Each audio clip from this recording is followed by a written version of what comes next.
un tiempo esta parte ha sido utilizada pues como un cuchillo, un verduguillo por parte de la oposición si no le gusta el presidente que está sentado. Pero hasta ahora nadie hace nada por eso. Mira, esa figura existe en el Perú desde que existe la República. ¿De qué modo influye el proceso de vacancia presidencial en la percepción internacional del país? Para poder evitar el uso indebido en el proceso de vacancia presidencial como instrumento de inestabilidad en la política peruana que tenemos actualmente. Hoy se hacen tesis doctorales en Derecho respecto a la vacancia por incapacidad moral, a la cuestión de confianza. Me imagino que en clases habrán conversado infinidad de veces. Oye, mira lo que ha aprobado esta vez el Congreso, no se pasen, pues, ¿no? Pues el sistema no funciona, por más bueno que sea. ¿De dónde vino la propuesta, doctor? Prefiero no comentarla, ¿no? Porque es también indisponer a los que me la formularon de ¿Desean manera... saber de dónde vino la propuesta del doctor Urbina?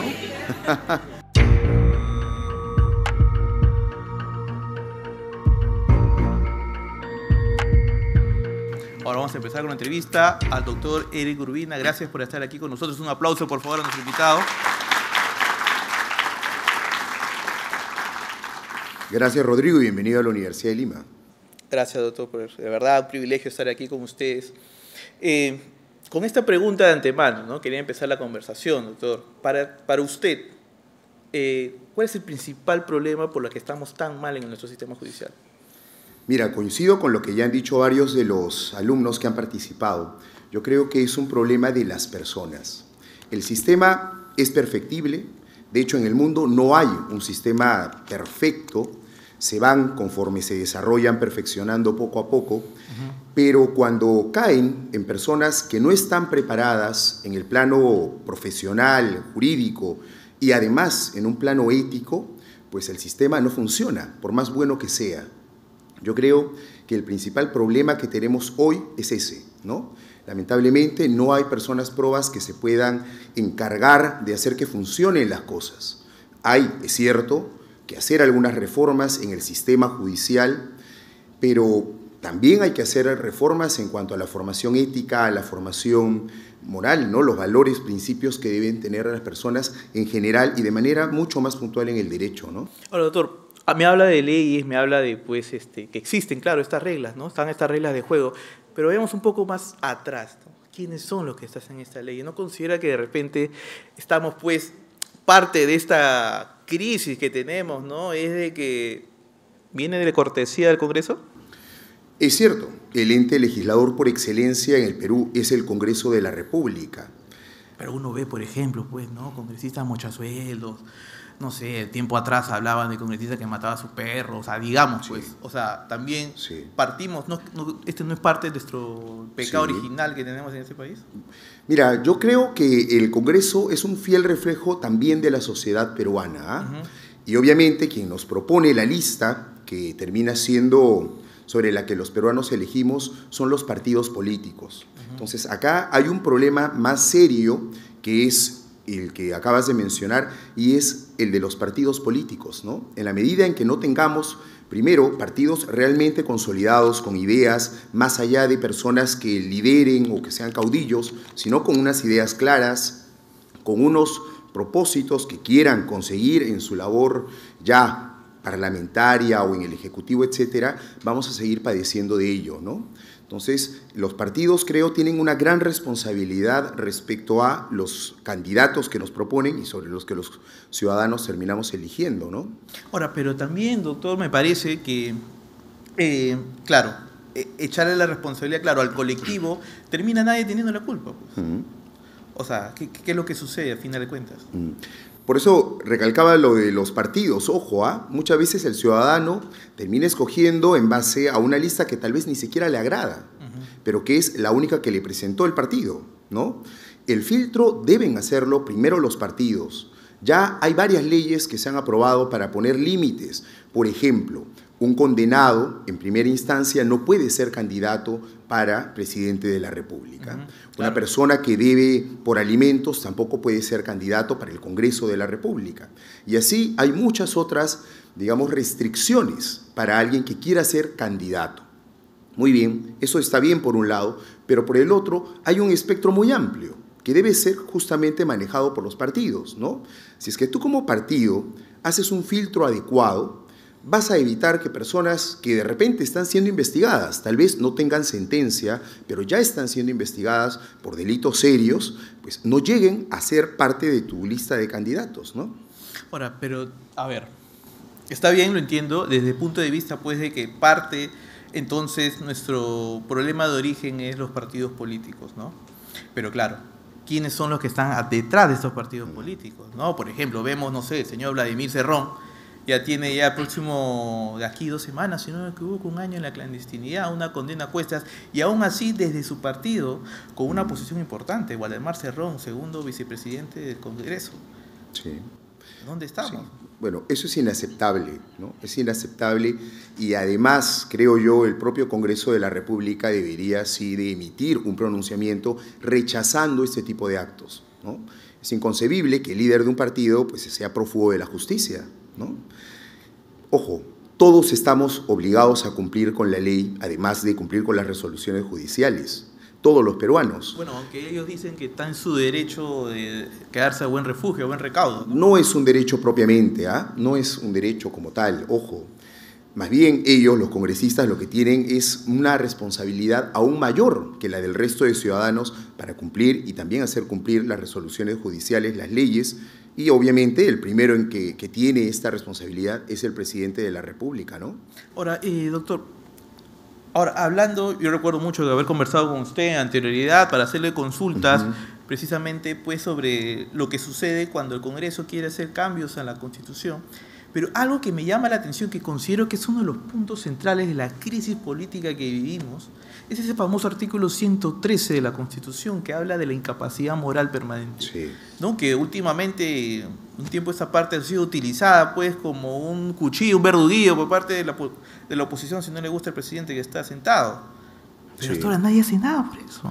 Mira, esa figura existe en el Perú desde que existe la República, tanto así que en el siglo XIX, 1823, se vacó por incapaz moral a José Larriba Agüero, presidente de la República. Pero taxativamente decía lo mismo que dice ahora, ¿no? No con las letras exactas que hoy reconoce la Constitución. A ver, hagamos El un fin poco de trabajo era archivo, ¿qué bastante decía? similar, y ya luego las otras constituciones sí reconocen incapacidad moral, ¿ah? Ahora, ahí me gustaría hacer una precisión, de repente para que la audiencia nos siga, ¿no? Hasta antes de Pedro Castillo, ningún presidente en ejercicio había sido investigado por el Ministerio Público. Así es, eran intocables. O sea, hasta que sucedió lo de Pedro Castillo, el país no había visto pues accionar a un Ministerio Público de investigarlo de esa manera, ¿no? ¿Por qué sucedió esto? Hemos tenido siempre una tradición que obedece al modelo inglés, ¿ah? Y es que los ingleses dicen el rey nunca se equivoca. Entonces, quien afrontaba la responsabilidad por los actos de gobierno eran los ministros. En el caso peruano, recogimos esa tradición y se puso al presidente en una suerte de urna para que mientras sea gobernante no se le pueda investigar ni juzgar por nada, excepto estas 4 causales ¿Pero qué del pasaba artículo si 117. mañana un presidente iba, atropellaba a alguien totalmente de manera dolosa? Así es. Tenemos que esperar que acabara su mandato para recién investigarlo. Tendríamos que esperar a que culmine su mandato para, ¿no? Por ello es que Chirino Soto decía, en una situación como esa hay que acudir a la vacancia por incapacidad moral, para que inmediatamente el presidente sea apartado del cargo, asuma el sucesor y sea juzgado por ese delito, ¿no? Que Con las incluso sería reglas un del delito Congreso, común. claramente, pues, ¿no? Así Que es es. en realidad una suma de votos, nada más. Ajá, efectivamente, ¿no? Ya con el caso Castillo tuvimos un giro, que es un giro histórico importante, cuyas consecuencias aún no terminamos de entender. Ojo, ¿ah? O sea, se abrió la caja de Pandora, Así es, ¿no? Ya la actual presidenta, la señora Boluarte, está siendo investigada y ha interpuesto una acción competencial contra el Congreso de la República, ¿no? El Ejecutivo contra el Congreso, para que el Tribunal Constitucional determine si la pueden investigar y si la investigan, bajo qué circunstancias y qué condiciones. Un ciudadano cualquiera que es investigado, por ejemplo, puede ser susceptible de que se le intercepten sus llamadas, sus medios de comunicación. Se le puede impedir la salida de la ciudad o del país. ¿Puede pasar lo mismo con un presidente de la República? Bueno, creo que todos vimos cómo allanaron el domicilio de la presidenta, Sí. rompieron la puerta y hoy están persiguiendo, claro, a quienes hicieron esa acción. Sí. Pero, a ver, y termina yendo al Tribunal Constitucional. Ahí quería llegar, doctor. Porque el Tribunal Constitucional, a fin de cuentas, parece que se ha convertido como la cuarta instancia en este país, ¿no? Es como que el purgatorio de políticos que no quieren que se les investigue. Sí, bueno, a ver, el tribunal tiene una función que es importantísima y es la de garantizar que los derechos fundamentales, las libertades de los ciudadanos se respeten. Y también tiene la función de garantizar que la separación de poderes, el equilibrio entre poderes y organismos autónomos también se respete, para que podamos vivir en democracia y los ciudadanos poder ejercer nuestros derechos, ¿no?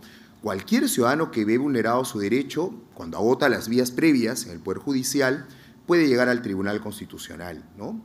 Obviamente, cuando el que llega es un político, que además, ¿no?, goza de cierta popularidad o aceptación o rechazo, va a ser noticia, ¿no? Creo que hacen bien las instituciones, ojo, cuando se ven o entienden que se les están vulnerando sus facultades en acudir al tribunal, más que hacer lo que quieran, ¿no?, o desacatar lo resuelto por el Poder Judicial. Lo mejor es, caramba, vayamos al ente encargado de resolver este conflicto de competencias, que es el tribunal, ¿no? Ahora, me gustaría un poco también, ahora aprovechando que estamos acá en la facultad, en la Universidad de Lima, en la Facultad de Derecho, ver también, la primera edición de Agente Encubierto de una facultad, desde la academia, ¿cómo se ve estos tipos de cambios? Porque a veces de repente, me imagino que en clases habrán conversado infinidad de veces, oye, mira lo que ha aprobado esta vez el Congreso, no se pasen, pues, ¿no? O sea, mira, con lo que dice, la ley dice esto claramente y me salen con esto. Sí, claro, obviamente con toda libertad y respeto a las distintas posiciones que hay, pero son temas que suelen salir, ¿no? Suelen salir en clase. Como yo a veces les comento a mis alumnos, cuando yo estudiaba Derecho, que no es hace mucho tampoco, pero yo recuerdo que en Constitucional, cuando hablábamos de la vacancia presidencial, la cuestión de confianza, eran notas al pie de página. O sea, eran cuestiones que no se habían utilizado, peculiaridades, cosas raras, ¿no?, que no tenían mayor trascendencia. Hoy se hacen tesis doctorales en Derecho respecto a la vacancia por incapacidad moral, a la cuestión de confianza, etcétera, ¿no? Tenemos ejemplos día a día para desarrollar temas en el ámbito constitucional, penal, civil, laboral, etcétera, ¿no? O sea, la propia realidad, que va siempre antes que el derecho, nos va poniendo en escenarios nuevos que a la vez son retos para los abogados, ¿no? O sea, ese es el lado positivo, me dice, de todo este caos que estamos viviendo. Por ejemplo, no sé, ¿ha habido clases en las que han conversado, debatido sobre el 113 de la Constitución? Sí, sí ha habido casos, ¿no? Clases, en algún momento incluso tal vez mesas abiertas, ¿no?, mesas redondas, etcétera, ¿no?, con otras universidades, etcétera. Son temas que preocupan, ¿no? Y a ver, espacio al público para que nos dé sus preguntas acerca de, pues, qué es lo más absurdo que has visto en sus clases en cuanto a lo que ve la realidad, ¿no? Porque justamente este tipo de entrevistas, doctor, es mezclar un poco lo que la teoría con lo que sucede, pues, una vez afuera de las aulas. Ahora, ya hablamos de la incapacidad moral, hablamos, pues, de este tipo de leyes del Tribunal Constitucional, pero también hay voces que dicen que el Tribunal Constitucional no debería existir, que para eso ya tenemos la Corte Suprema de Justicia con su sala constitucional. ¿Usted se adhiere a esa opinión? No, yo soy crítico de esa posición, pero... Son varios de sus colegas quienes dicen que debería existir solamente... Ya está la Corte Suprema, ¿para qué el tribunal? Que en el fondo es mirar a un modelo que existe, que es el modelo anglosajón, ¿no? En Estados Unidos, en Inglaterra no hay tribunal constitucional y cada juez de manera directa aplica un control de la constitucionalidad, que es el control difuso, y la Corte Suprema lo hace para todos los estados federales, ¿no?, ya de manera única y transversal. En el caso peruano, nosotros tenemos un tribunal desde 1979. Se ha configurado mejor en cuanto a sus competencias a partir de la Constitución del 93. Pero no es solo el caso peruano, ojo, estamos hablando de prácticamente todo Iberoamérica y la Europa continental, que ha optado por tener esta figura, que termina siendo también una suerte de control respecto a lo que haga el Parlamento. El Parlamento tiene los votos, tiene la facultad de legislar, pero no toda ley emitida por el Parlamento necesariamente es constitucional. No hemos visto varios casos. Y tampoco no todos los parlamentarios tienen que ser abogados o expertos en derecho constitucional. Tienen sí que rodearse de asesores expertos, tienen una comisión y técnicos que los apoyan en ello. Bueno, hace unos días, perdón que lo interrumpa, hemos visto a Américo Gonza decir que los jueces y fiscales tienen que pasar por el control del Congreso. ¿Pero qué es esto? La abolición del Estado de Derecho. Efectivamente, ¿no? Aquello la división de poderes. Es claramente una vulneración a la separación de poderes, ¿no? Pero bueno, digamos, más allá incluso de lo que el congresista termine votando, el tribunal, creo yo, sí tiene un rol importante, ¿no? Que es el que ya desde una visión jurídica, técnica y en principio apartada del apasionamiento político, debe de medir exactamente los límites, ¿no? Y en algunos casos declarar inconstitucional determinadas leyes aprobadas por el Parlamento, ¿no? Yo recuerdo mucho, doctor, que un tiempo, claro que los casos periodísticos, ¿no? La noticia se volvió extremadamente judicial. De hecho, yo fui parte de esa generación de periodistas judiciales que salieron a RIF, pues, desde el caso César Álvarez, Orellana, Odebrecht, ¿no? Y eran los penalistas que eran, pues, nuestra fuente de consulta directa, ¿no? Hablábamos con tal, y luego de un tiempo a esta parte los constitucionalistas empezaron su momento a aparecer. Claro, porque el Congreso empezaba a hacer estas modificaciones y claro, y uno de estos consultados era usted, me acuerdo mucho, que, por ejemplo, con el tema de la vacancia, ¿no? Con el tema de la sucesión presidencial, ¿no? Y bueno, usted como constitucionalista, ¿no? Cuando era consultado por la prensa también trataba de hacer una especie de ejercicio de malabares frente a lo que a su criterio, me imagino, era pues un disparate la discusión que se estaba haciendo, ¿no? Desde el Congreso, digamos. Sí. Bueno, hemos tenido años bastante agitados, ¿no? Y también, como mencionaba, sobre ello hay varias posturas, ¿no?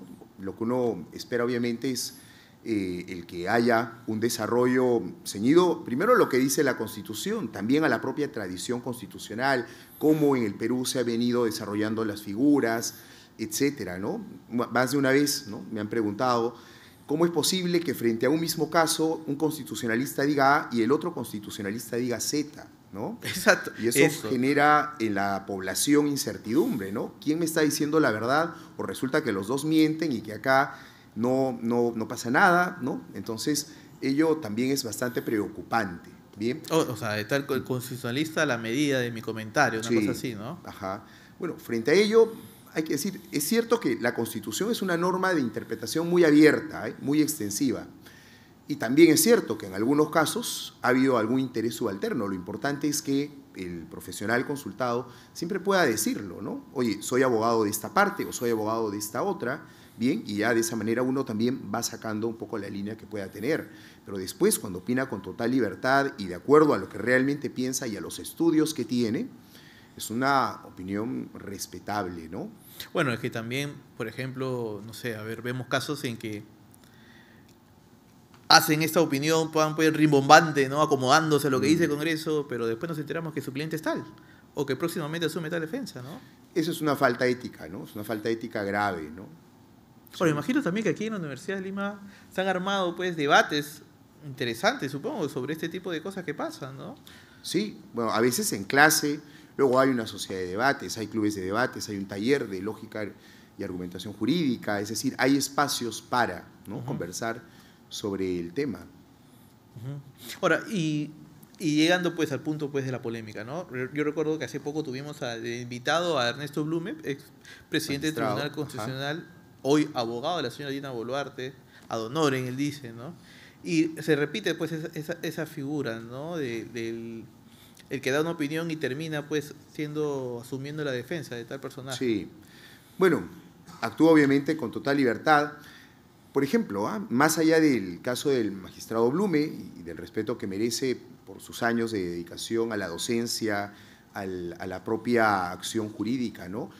Una figura muy interesante que tienen los norteamericanos es que cuando un magistrado de la Suprema es nombrado, lo hace de manera vitalicia, con la intención de evitar que, culminado su mandato, pueda volver, ¿no? a una praxis que necesariamente le va a tener que pedir una opinión, una posición para defender una causa. Es un abogado y vive de aquello, ¿no? Es un ejercicio profesional. Es algo que en el caso peruano podríamos tal vez pensar, ¿no? Y junto con ello también de repente elevar la edad para ser parte del Tribunal Constitucional. Hoy los requisitos son los mismos que para ser juez supremo. En cuanto a la edad, se exige que tenga más de 45 años. Si es que se hace una modificación para que sea un cargo vitalicio, convendría tal vez aumentar la edad, pero a la vez darle la seguridad a ese magistrado que podrá primero actuar ya como magistrado con total independencia y con ese deber de ingratitud, como se llamaba, ¿no?, respecto a quienes los han nombrado, y finalmente que se va a retirar cuando deje, ¿no?, el cargo por motivos de salud o cuando deje de existir, ¿no? Ahora, doctor, hablando un poco acerca pues la vida aquí en la universidad, ¿qué tan atractiva se ha vuelto pues la rama o la especialización constitucional? Porque me imagino un abogado se ve pues penalista, civil, no sé, laboral, no sé, pero constitucional, considerando esta coyuntura que vemos. Pues bueno, yo creo que hemos tenido éxito, ¿no? O sea, cada vez son más los alumnos que comienzan a interesarse, o sea, una encuesta por aquí, temas constitucionales. Yo diría que sí, yo no la he hecho, ¿no? Imagino que sí, ¿no? En temas constitucionales, en temas penales, ¿no? Pero también hay otras ramas, ¿no? Por ejemplo, usted, por ejemplo, ¿no? Uh-huh. O sea, ¿siempre quiso ser experto en derecho constitucional o en un momento dijo, no, yo quiero ser penalista, yo me veo así tipo, no sé, administrativo, tipo, no sé, la ley de los audaces, ¿no? Trabajando en una empresa. Está de moda, ¿no? Sí. Bueno, a mí siempre me gustó el derecho constitucional, especialmente por el poder, ¿no?, que yo suelo comentarlo, como materia de estudio, ¿no? Ojo, el poder político me llamó mucho la atención desde un inicio. Yo recuerdo cuando terminé la carrera, practicaba en una empresa minera, veía temas contractuales, algo laborales, pero apenas se me presentó la oportunidad, salté al Congreso de la República, donde trabajé por un año, para ver de cerca, ¿no?, cómo era el tema constitucional parlamentario, cómo finalmente el poder político se vivía en el día a día, ¿no? La relación con el poder, ¿cómo viene eso, doctor? En cuanto a justamente el poder político que recae en personas, recae en partidos y a la vez este poder político trae consecuencias para la propia sociedad. O sea, vayamos pues al alumno Urbina, ¿no?, en las aulas. ¿Cómo es que viene ese gusto por el poder? No sé. La política, ¿no?, el ver con interés, ¿no?, y cercanía en cuanto a seguir la noticia, cómo es que ¿Tiene familia en la política? No tengo familia política, en mi casa sí, se conversaba mucho de política. ¿Familia de abogados? Mi padre es abogado. ¿Constitucional? No constitucional, él más bien se dedicó más al tema corporativo, ¿bien? Él sí quería una ley, la ley de los audaces. Así es, ¿no? Pero a mí me llamó desde muy joven, ¿no?, la política, me llamó la atención, y dentro del derecho encontré una rama que está vinculada, ¿no?, directamente, en derecho constitucional. La propia Constitución es una norma que tiene dos dimensiones, jurídica y política. Los constitucionalistas trabajamos muy de cerca, ¿no?, con el poder político, ¿no? Y ello para mí fue determinante, ¿no?, al momento ya de escoger a qué rama me iba a dedicar, ¿no? Pero también hay épocas y épocas en las que uno va poniéndose de moda una rama, ¿no? Los penalistas también están muy de moda ahora, ¿no? Las nuevas tecnologías comienzan a llevar, ¿no?, a los propios abogados a repensar algunas leyes. Hoy, por ejemplo, se habla de identidad digital, etcétera, ¿no? Usted, doctor, lo veo súper joven. ¿Cuántos años tiene usted? Yo tengo 37 años. 37 años. De aquí a 10 años vamos a ver un Edgar Urbina postulando al Tribunal Constitucional. No lo sé, mire, no lo voy a negar, me gustaría en algún momento poder servir a mi país desde el tribunal, pero no es algo que dependa solamente de mí, ¿no? Me preocupo ahora por ser un buen profesor universitario, por ser un buen abogado, por también tener una carrera profesional que después no pueda ser cuestionada, ¿no? ¿Y al Congreso? Tampoco lo descarto, pero no me llama la atención de manera cercana, ¿no? Ojo, sí respeto mucho al Parlamento, a pesar de todas las críticas. Cuando dice cercana, lo dice no en un año, pero sí en 2 años. No me atrevería, no es algo en lo que esté pensando ahora mismo, no es algo. He tenido en algún momento alguna propuesta, la he descartado. Antes, no me por diga. ejemplo, me gustaría consolidarme más en el ámbito jurídico, ¿no? ¿De dónde vino la propuesta, doctor? Prefiero no comentarla, ¿no? Porque es también indisponer a los que me la formularon de manera... ¿Desean saber de dónde vino la propuesta del doctor Urbina? ¿No? Pero no... Ahora mismo mi interés es consolidarme como constitucionalista, ¿no? Vayamos a los colores. ¿Dónde vino anaranjado de repente la propuesta? No, Celeste. No. Un, Yo, bueno, como lo sabe, porque yo se los comenté a mis alumnos lapicito. en algún momento, yo milité, en mi época universitaria, yo milité en el PPC. ¿no? caray. Milité en el PPC, renuncié por carta también. Tengo amigos cercanos, ahora que el PPC ha vuelto a inscribirse. ¿Y le entusiasma el regreso del PPC? Ahora mismo no. Como digo, y lo digo con total sinceridad, ahora mi intención es consolidarme como constitucionalista, aportar desde la academia, para que también en algún momento pueda hacerlo para el país en general, ¿no? Desde otra posición, en caso se presente la oportunidad. Pero yo creo que eso también es algo muy importante, ¿no? Hay personas que a veces asumen cargos, posiciones, para las cuales no están preparados, ¿no? Y terminan, más que ayudando al país, perjudicándolo gravemente. Entonces, hay que prepararse, ¿no? Ya sé que no nos quiere decir de qué viene la propuesta a pesar del pedido público, ¿no? Pero sí me gustaría que nos contara cómo es que viene esa propuesta, ¿no? ¿Cómo viene? ¿En el envío de un amigo? ¿Viene en un WhatsApp, una cadena? Bueno, a veces te preguntan personas que están en algún cargo o son parte de, ¿no? ¿Cuál es tu opinión respecto a este tema? ¿Cuál es tu opinión respecto a este otro? Yo la doy tal cual yo la pienso. A veces coincide con lo que ese grupo político piensa, a veces no. Uh-huh. Igual la comento, en algunos casos por escrito, por ejemplo, a la Comisión de Constitución. Ahora también podrá ser seguramente en la Comisión del Colegio de Abogados, por escrito, doy mi opinión. No siempre cae bien a un grupo o a otro, pero bueno, por ahí ya te van, ¿no? Conociendo, etcétera, y algunos te preguntan, oye, ¿a ti no te gustaría? Y te dicen, acá, por si te interesa en algún momento, pues tú sabes que acá vas a ser bien recibido, etcétera. Yo lo agradezco, pero bueno, como digo, por el momento no tengo esos planes, ¿no?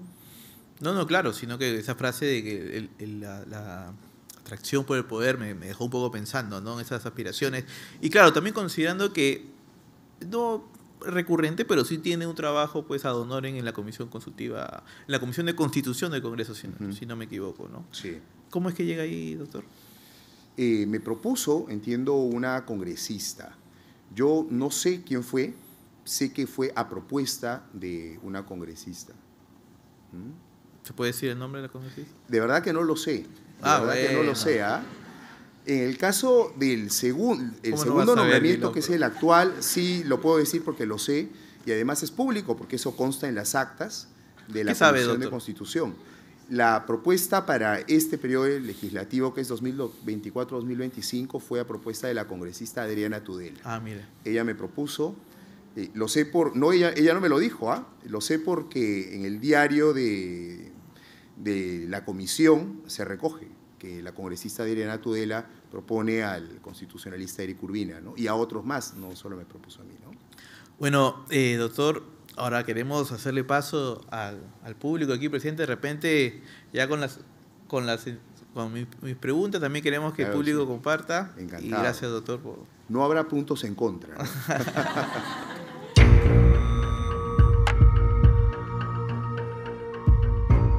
Bueno, ahora vamos con la parte más esperada, que es la participación del público, la revancha que van a tener ustedes con el profesor Urbina. Ya saben, son libres de preguntar lo que mejor les plazca y si consideran, pues, sobre lo que hemos conversado en estos minutos con el doctor Urbina. ¿Tu nombre primero, por favor? Soy Valeria López. Hola, Valeria, ¿cómo estás? Mi pregunta es respecto a que el Congreso puede reformar la Constitución en 2 plenos. A veces el Congreso aprueba leyes que son inconstitucionales y no en el plano preestablecido para hacer una ley de reforma constitucional. ¿A usted le parece o cómo podríamos limitar que el Congreso haga ese tipo de reformas que van en contra de la Constitución? 1, y 2, en contra del proceso establecido por la Constitución para aprobar ese tipo de leyes. Bien. Sí, muy, muy interesante, porque a veces es parte de lo que comentamos acerca de los disparates que uno lee a veces que se aprueban, ¿no? Claramente inconstitucional, como esta ley pues que le quita la potestad al Ministerio Público para que investigue. Así es. ¿Qué se puede hacer frente a eso, doctor? Bueno, primero, el tribunal ya ha establecido un límite en cuanto a que se debe respetar 2 legislaturas, ¿de acuerdo?, para poder reformar la Constitución con 87 votos en cada una, o la mitad, 2+1 del número legal y el referéndum. A mi juicio, cuando vamos a tocar la Constitución, lo ideal siempre es también preguntarle al pueblo, hacer un referéndum. Bien, ahora, algo que ya se va a implementar desde el 2026 es que las reformas constitucionales van a ser, además de votadas por la Cámara de Diputados en 2 legislaturas, deberán ser votadas por la Cámara de Senadores en 2 legislaturas más. Eso va a hacer que el proceso de reforma, uno, sea mucho más largo y también que sea revisado por 2 cámaras distintas, ¿no? Ya es, digamos, una mejora importante que se va a implementar desde el 2026, ¿no? Pero mientras tanto, el único camino queda acudir al Tribunal Constitucional. Así es, hasta el 2026, si es que el Congreso aprueba algo, una norma, una ley que es inconstitucional, queda acudir al tribunal. Una siguiente pregunta, muchas gracias por tu participación. Por aquí, por favor, aquí el Profesor, micrófono, ¿qué tal? por favor. Una pregunta, ¿por qué razón, por qué motivo cree usted que hay una gran iniciativa y generalmente por parte de sectores de izquierda para querer reformar la Constitución? ¿Eso respondería a razones ideológicas, usted cree? ¿Cuál podría ser el motivo principal? Antes de la pregunta, por favor, preséntanos ante todos. Ah, sí, Jaime Vera. Jaime Vera. Gracias, Jaime. Gracias, Jaime. Bueno, cada partido tiene una ideología, obviamente, tiene el derecho y la libertad para además tenerla. En el caso puntual del sector de izquierda, como lo mencionas, hay un capítulo con el que ellos no se sienten a gusto, ¿no? Y es el capítulo económico. Entonces, buscan a través de una reforma o de un cambio total, es decir, una nueva constitución, pues establecer un régimen distinto al actual, ¿ah? Lo curioso, y esto como dato histórico y corroborable, lo curioso es que las propuestas que suelen plantear hacen asemejar el modelo económico al que establecía la Constitución de 1979, que le daba un rol protagónico al Estado. Pero cuando la Constitución del 79 se aprobó, la izquierda no quiso firmar esa Constitución porque la consideraba una Constitución demasiado liberal, ¿no? Entonces, vean, históricamente ha habido en ello también pues, un cambio, ¿no?, en la postura. Ahora, también ahí para agregar un poco la pregunta que nos hizo Jaime, ¿no?, acerca de que si bien hay partidos, claro, Perú Libre, claramente, ellos, parte de su discurso es cambiar la Constitución, pero también se puede hacer modificaciones, como ya lo venía haciendo el Congreso, ¿no? Es como algunos parches que hace la Constitución del 93, ¿no? Así es. O sea, no es necesario incluso hacer todo este cambio radical como propone, sino también se hacen modificaciones. Así es. Los mexicanos tienen una Constitución desde 1917, la Constitución de Querétaro, que tiene más de 100 reformas. La Constitución norteamericana tiene igual muchísimas enmiendas, ¿no? Es algo que se puede hacer. Ya desde el Bueno, plano, es que se hace actualmente en así Perú, es, ¿no? efectivamente, ¿no? Ya desde el plano técnico podemos afirmar que la Constitución de 1993 no es más que una reforma de la Constitución del 79.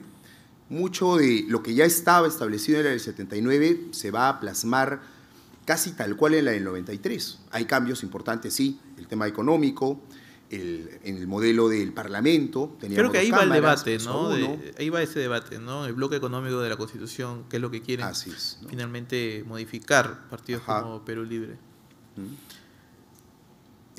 Claro que para eso van a estar varios votos, ¿no? Y no los tienes, el tema. Uy, estamos así. A ver, bueno, vamos allá. ¿También, por favor? Sí, Hola, perdón. buenas. De ahí vamos para allá y por acá. Tu nombre, por favor. Nayeli Cuellar. Nayeli. Hola, Ajá. Nayeli. Hola. Tengo una duda. ¿Qué sucede con las funciones presidenciales cuando éste entra en vacancia? ¿Puede seguir ejerciéndolas? Bien, mientras el presidente no sea declarado, o la presidencia declarado en vacancia, el presidente puede ejercer sus funciones de manera totalmente normal. Establece la Constitución que cuando está publicado en el peruano la resolución que declara la vacancia del presidente y se le notifica al presidente que ha sido vacado, en ese preciso momento deja de ser presidente. Pero mientras dure el proceso, que puede durar 10 días, etcétera, él puede ejercer todas las funciones sin ningún impedimento. O sea, se refiere desde que el Pleno del Congreso aprueba las vacancias con sus votos hasta que aparece la resolución. En ese interín, Es que en el caso de la vacancia hay 3 momentos, que es la presentación de la vacancia. Claro, la moción. La moción, efectivamente. Luego, la aprobación a trámite, Ajá. que es cuando ya se cita al presidente para que acuda con abogado o solo su abogado o no mande a nadie. y finalmente la resolución en la cual el Congreso decide si vaca o no al presidente. Durante todo este proceso, el presidente sigue ejerciendo funciones, ¿no? Apenas es notificado que ha sido vacado, con 87 votos como mínimo, desde ese momento ya no puede ejercer más la presidencia, ¿no? Perfecto. Por favor, y de ahí vamos atrás. Por favor, nombre y tu pregunta.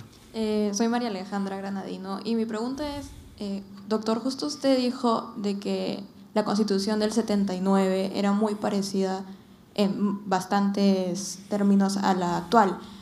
Yo quisiera saber cómo es que nace la necesidad de crear una nueva Constitución y no modificarla, sobre todo porque entiendo que cada vez que se propone crear una nueva Constitución se pone muy en duda, o sea, no es tan fácil, ¿no? Y nunca se ve tan necesario porque siempre se recurre a la modificación. Entonces, ¿cómo nace esta necesidad de crear una nueva? A ver, en el plano político, usualmente con una intención de refundar el país, ¿no? El desconocer lo anterior o pretender descalificar todo lo que pasó antes para decir de ahora en adelante una nueva constitución nos va a salvar de todo problema, lo cual es una gran mentira, ¿no? En el caso peruano hemos tenido 12 constituciones, de las 12 que hayan trascendido, 3 no pasan.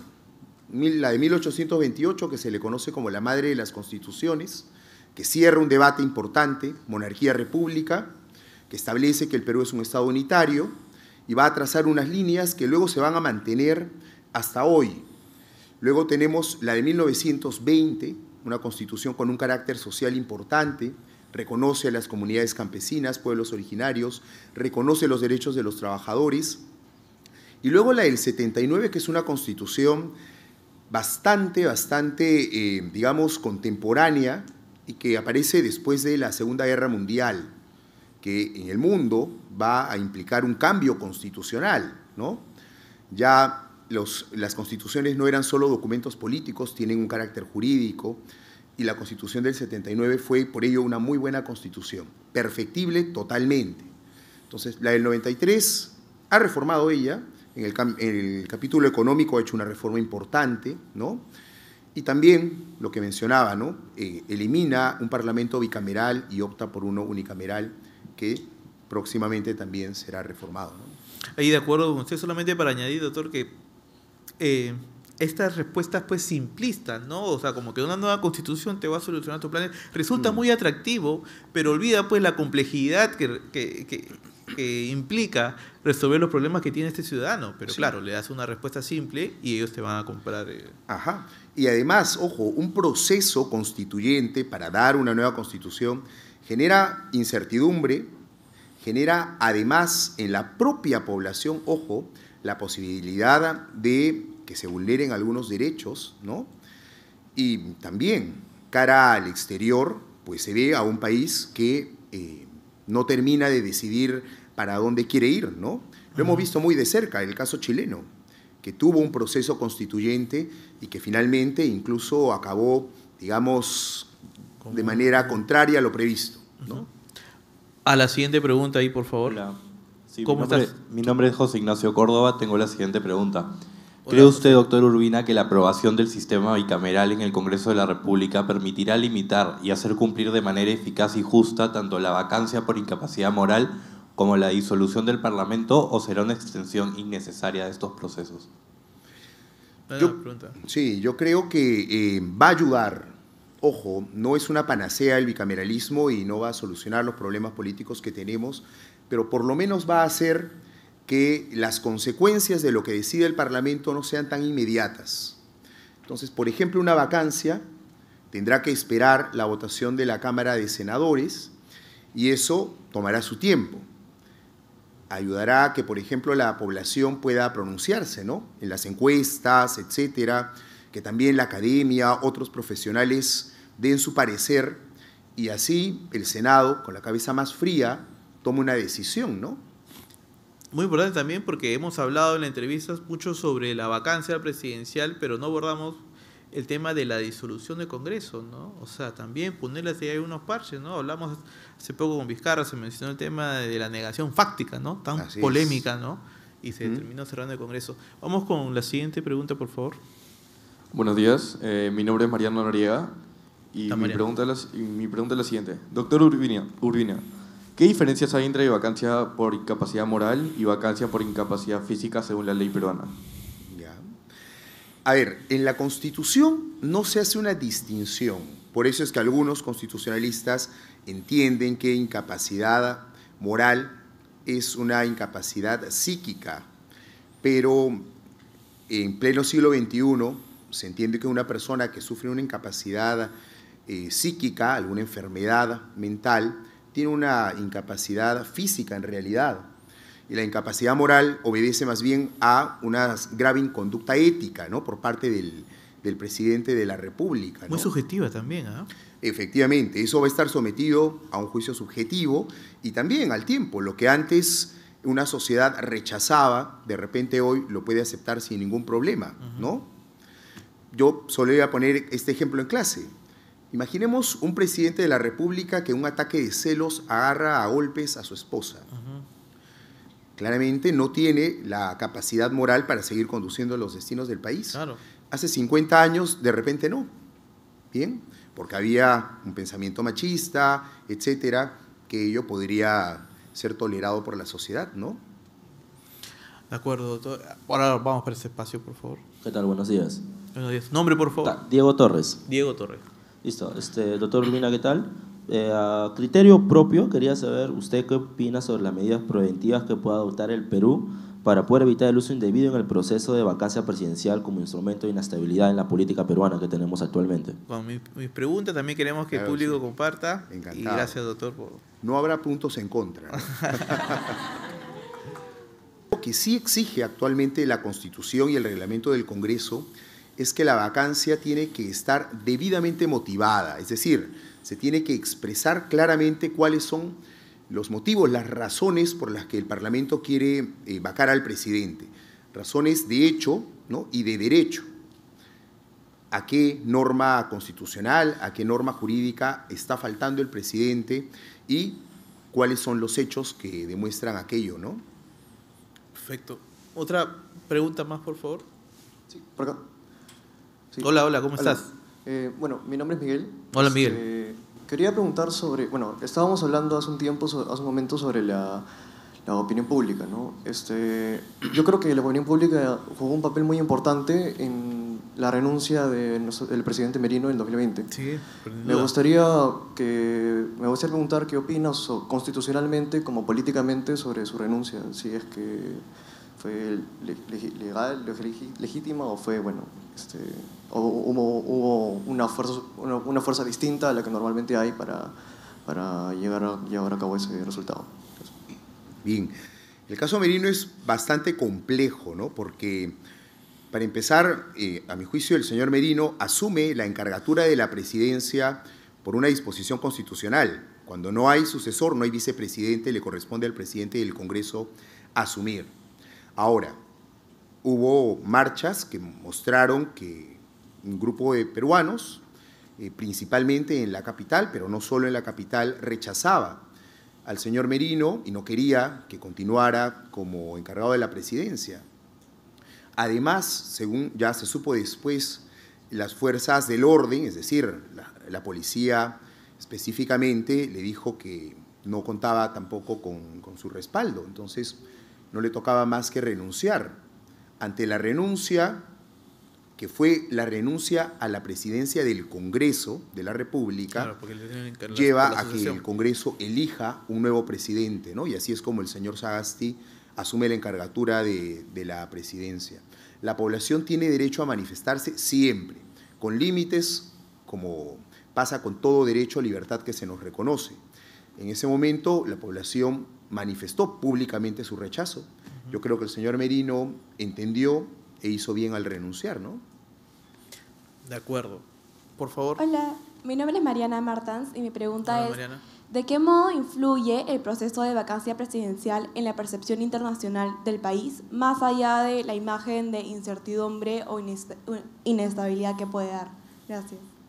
Con mis preguntas también queremos que Claro, el público sí. comparta. Encantado. Y gracias, doctor, por... No habrá puntos en contra. Días después de que se declara la vacancia del señor Vizcarra, pues el resto de la comunidad, primero los vecinos más cercanos, ¿no? Latinoamérica y luego el mundo entero, pues se preocupa. ¿Qué está pasando en Perú? El Perú es un país ingobernable. Aquellos que quieren realizar algún tipo de inversión, etcétera, pues se la piensan 2 veces, ¿no? Pero es algo que también ha pasado en otros países, ¿no? Lo ideal es que no sea lo cotidiano, ¿no? Lo ideal es que los presidentes puedan cumplir con sus 5 años de mandato.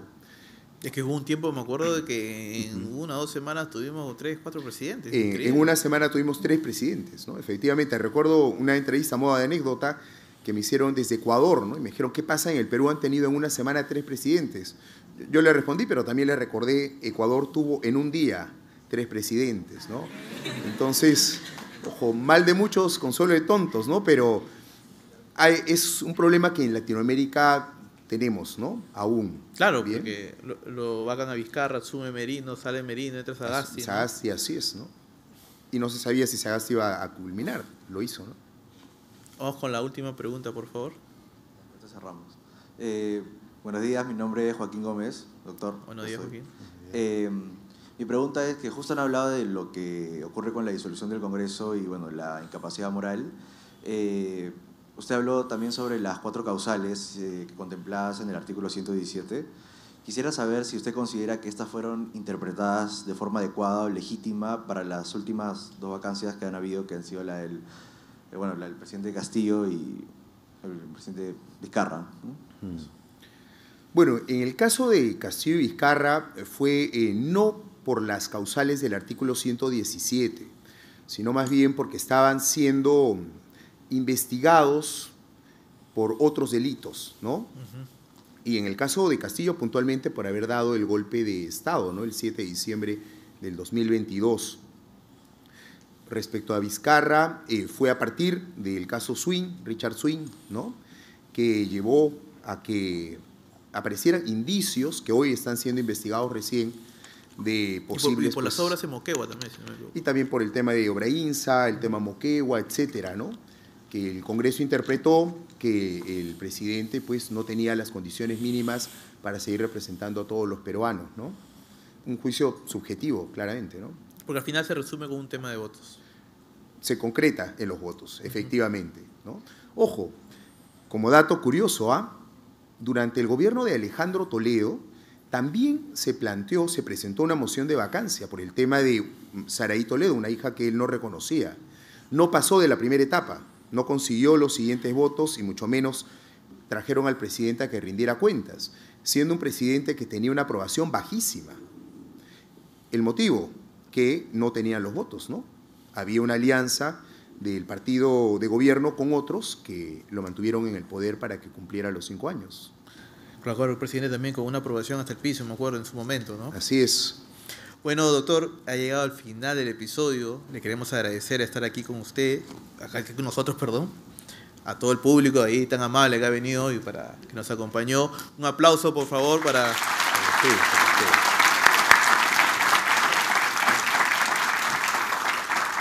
Quiero aprovechar también para agradecer a mi equipo que me ha acompañado, aquí el equipo detrás de Agente Encubierto, encabezado por Catalina Quinto. Un aplauso para ella, por favor.